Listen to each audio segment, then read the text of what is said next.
অনেকেই অনেককে দেখেছে অ্যাম্বুলেন্স বের হয়ে যেতে, কিন্তু ওইখানের মানুষ মেন্টালি এত শক ছিল, গুনে গুনে লাশ বের করার মতো কোনো অবস্থা কারো ছিল না। এটা তো বাস্তবতা। আর্মি পর্যন্ত হিমশিম খেয়েছে। প্রথমত কথা হইলো, এখানে লাশ গুম কি করে হওয়া সম্ভব? এইখানে স্কুলে এই ক্লাসে ঠিক কতজন শিক্ষার্থী ক্লাস করতেছিল এর ডেটা কিন্তু পুরো স্কুল কর্তৃপক্ষের কাছেও আছে, প্রত্যেক বাবা মায়ের কাছেও আছে। কারণ কোন বাবা মা তার সন্তানদের স্কুলে পাঠাইছে সেই বাবা মা তো জানে। নিজেরাও এই ব্যাপারে দেখেন, ইন্ডিভিজুয়াল অ্যাক্টিভিজম একটা জিনিস। আমরা যখন কথা বলি এটা তো ব্যক্তি না, একটা আমরা সংগঠন হয়ে কথা বলি। আমরা চাইলেই একটা আন্দাজে কথা বলতে পারি না। আমরা ভীষণভাবে বিভিন্ন স্টেট থেকে খবর নেওয়ার চেষ্টা করেছি। দেখেন, এই সরকারের হাজারটা দোষ ত্রুটি থাকা সত্ত্বেও এইটা কিন্তু হাসিনার সরকার না, এইটা ভারতের সেবাদার সরকার না, এইটা কিন্তু এখন আর্মি আর ডিজিএফ এর আয়নাঘরের রাষ্ট্র না।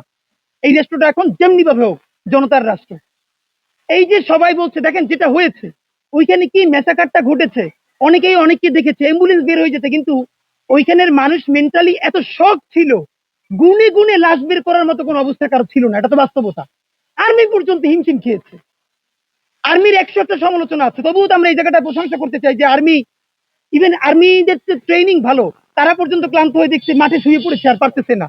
দেখেন, আর্মির 100টা সমালোচনা আমরা করব, কিন্তু যেই আর্মি গত 11টা মাস ধরে ক্যান্টনমেন্ট থেকে বের হয়ে শুধু আইন শৃঙ্খলা বাহিনীর জন্য যেই সোলজার আমার ভাইয়েরা যান পরাণ দিয়ে চেষ্টা করতেছে, তাদের মুখের দিকে আমরা তাদের প্রশংসা করতে হবে। প্রথমত কথা হইলো, এখানে লাশ গুম কি করে হওয়া সম্ভব? দেখেন, এইটা কিন্তু কাউরে রাস্তা থেকে গুম করে ফেলে নাই।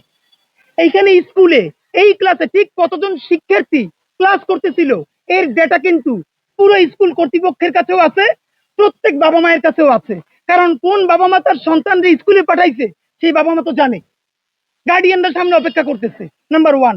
নাম্বার দুই হইলো, এইখান থেকে যে লাশগুলো পাওয়া গেছে এখন পর্যন্ত আমরা মনে হয় 30 জন, 29 জন অফিসিয়ালি ঘোষণা করা হয়েছে।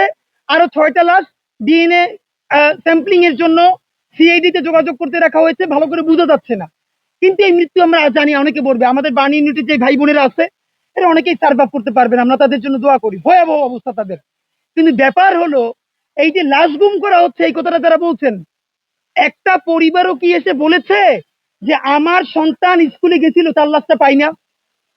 বা এটা তো কোনো পরিবার এসে বলতে হবে। এখন কি এই মিডিয়া, ধরেন আপনারা যারা মিডিয়া, বাংলাদেশে এমন কোনো মিডিয়া আছে যে কোনো পরিবার এসে বলবে আমার সন্তানকে পাই না, সেইটা মিডিয়া প্রকাশ করবে না? মিডিয়ার এত খারাপ অবস্থা তো এখন হয় নাই। মিডিয়া বাদ দেন, সামাজিক যোগাযোগ মাধ্যম, কোনো বাবা কোনো মা ফেসবুক লাইভে এসে বলেছে আমার সন্তানটার এখন পর্যন্ত পাই নাই? ধরেন স্কুল শিক্ষা প্রতিষ্ঠানও বললাম এটা গুম করতে চায়, আইন শৃঙ্খলা বাহিনী গুম করতে চায়, যার সন্তান সে তো গুম করতে চাইবে না ভাই। তাহলে সে হয়তো মিডিয়ায় বলবে, অথবা সে ফেসবুকে এসে বলবে, কোথাও না কোথাও তো বলবে। তো ফেসবুকেও বলতেছে না, কেউ ক্লেমও করতেছে না। এই জনদরদি কারা কোত্থেকে আসলো যে লাশ গুম করে ফেলা হচ্ছে? নাম্বার দুই, এই লাশগুলো তো কোথাও না কোথাও, মানে যার সন্তানই ভাই সে পোড়া হোক, সে তো জানাজা দিছে বা দিবে, তো সে জানাজাই যদি দেয় তাহলে লাশ গুম করা হয়েছে কেমনে? তো এখন আমাদের বলতে হবে, আমরা আপনাদের মাধ্যমে বলতে চাই, এমন কোন বাবা মা আপনারা যদি থাকেন, আপনার সন্তানের লাশ বুঝে পান নাই, আমাদের কি রিচ করেন, অথবা আপনারা মিডিয়ার সামনে আসেন। কিন্তু এইসব কথাবার্তা না বলে এই যে যা ইচ্ছে তাই লাশ গুম, এগুলো তো হলো এই রাষ্ট্রের বিরুদ্ধে আর একটা ষড়যন্ত্র। এটা আমরা তীব্র প্রতিবাদ জানাচ্ছি। এইটা কোনোভাবে এই বাংলাদেশে এখন আর লাশ গুম করা সম্ভব না। এর কারণ এইটা কোনো আন্দোলনে গুলি করা হয় নাই, ক্লাস করতেছিল, ডকুমেন্ট স্কুলেও আছে, বাবা মায়ের কাছেও আছে। সন্তানের লাশ বুঝতে না পাইলে তারা আমাদেরকে জানাবে অথবা সামাজিক যোগাযোগ মাধ্যমে বলবে।